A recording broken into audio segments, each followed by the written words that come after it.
వశీకరణం అనేది ప్రతి ఒక్కరికి కూడా ఈ మధ్య కాలంలో సర్వసాధారణమైపోయింది.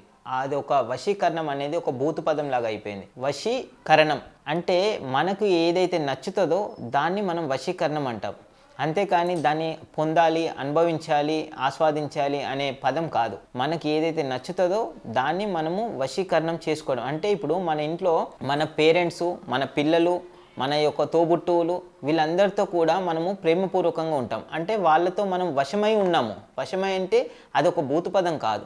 వశం అంటే మనకు నచ్చిన వస్తువును మనం పొందడం, మనకి ఏదైనా కావాలనుకున్నది సిద్ధింపజేసుకోవడం. అది మంత్రం చేత కానీ, యంత్రం చేత కానీ, తంత్రం చేత కానీ, సాధన చేత కానీ, డబ్బులు పెట్టి కొనుక్కునేది ఏదైనా సరే మనం వశం అంటాం.